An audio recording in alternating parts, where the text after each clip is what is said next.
नमस्कार आप सभी को। ये हमारी पहली वीडियो है भारतीय साक्ष्य अधिनियम से रिलेटेड और मैं आज से डिस्कस करने वाला हूं जो है भारतीय साक्ष्य अधिनियम 2023 जो कि 3 लॉ बिल्स लाए गए थे।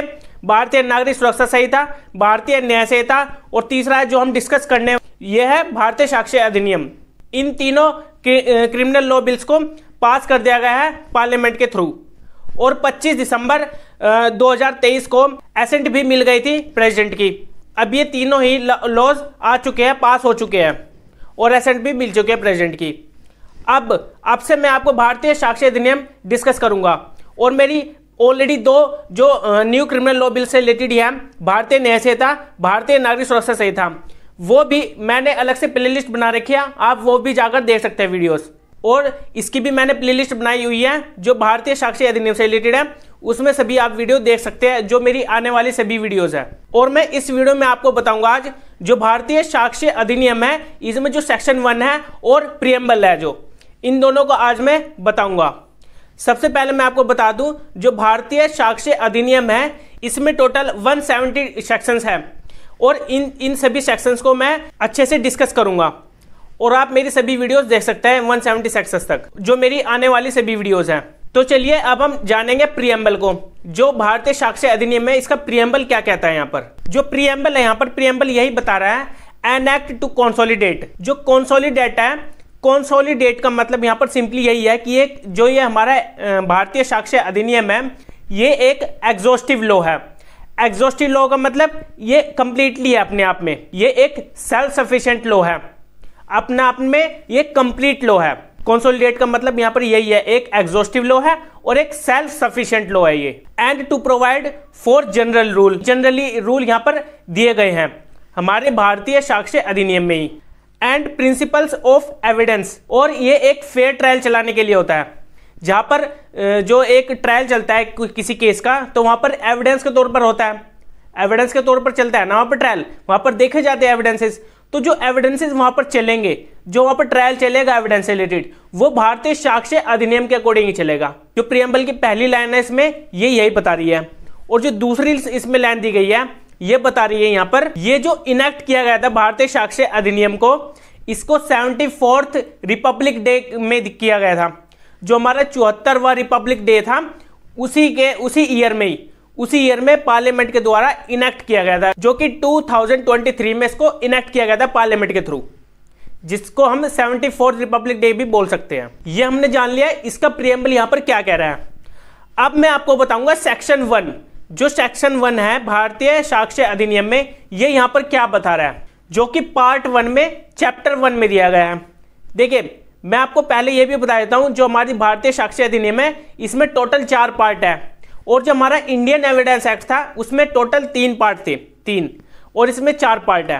ठीक है, इन चारों पार्ट को जान लेंगे हम। इन चारों पार्टों में टोटल 170 सेक्शंस है। ठीक है, जो मैंने पहले ही बता दिया है, टोटल 170 सेक्शंस है इसमें। तो चलिए जानते हैं सेक्शन 1 यहां पर क्या कह रहा है। सेक्शन 1 यहां पर कह रहा है show title, commencement and application की बात यहां पर की गई है। इन तीनों को मैं आपको बताऊंगा कि इसका शो टाइटल क्या होगा और कमेंसमेंट कब कमेंसमेंट आया था, और एप्लीकेबल जिसको हम एप्लीकेशन बताते हैं, एप्लीकेबल कहां पे होगा।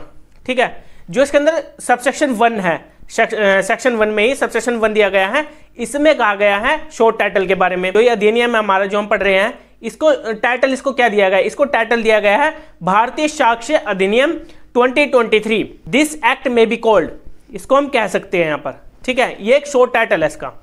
सबसेक्शन 1 में सिंपली यहां पर ये बताया गया, और जो इसमें सबसेक्शन 2 है, सबसेक्शन 2 में यहां पर यह बताया गया है एप्लीकेबल कहां होगा। एप्लीकेशन का मतलब यही है कि ये एप्लीकेबल कहां होगा। It applies to all judicial proceedings, जो हमारी जुडिशियल प्रोसीडिंग्स होती है, सभी जो सिविल और क्रिमिनल होती, जो हमारी प्रोसीडिंग चलती है उसको हम जुडिशियल प्रोसीडिंग बोलते हैं।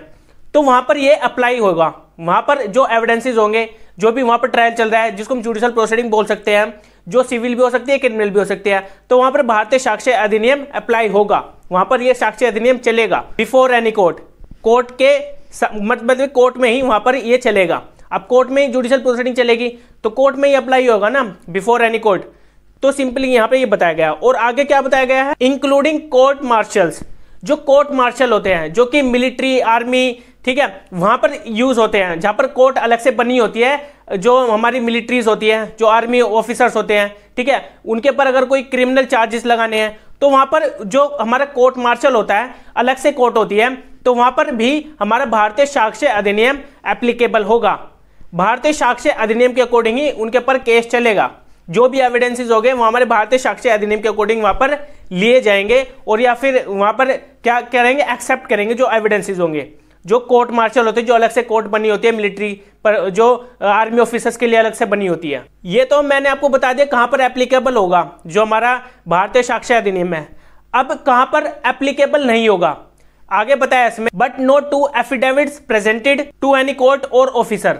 मतलब कि जो एफिडेविट प्रेजेंट किए जाएंगे उनको एक मतलब कि एविडेंस के तौर पे नहीं माना जाएगा अंडर दी भारतीय साक्ष्य अधिनियम। एफिडेविट पेश किए जा रहे हैं किसी कोर्ट में ऑफिसर के सामने, तो वहां पर यह नहीं माना जाएगा कि वो भारतीय साक्ष्य अधिनियम के अकॉर्डिंग दे रहे हैं, जो एफिडेविट दे रहे हैं।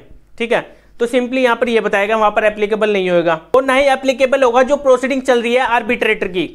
जो आर्बिट्रेटर होते हैं, जो समझौता कराते हैं, जो आर्बिट्रेशन होती है, तो वहां पर भी भारतीय साक्ष्य अधिनियम एप्लीकेबल नहीं होगा। तो मैंने आपको बता दिया कहां पर एप्लीकेबल होगा, कहां पर एप्लीकेबल नहीं होगा, ये सबसेक्शन 2 में बता रहा है।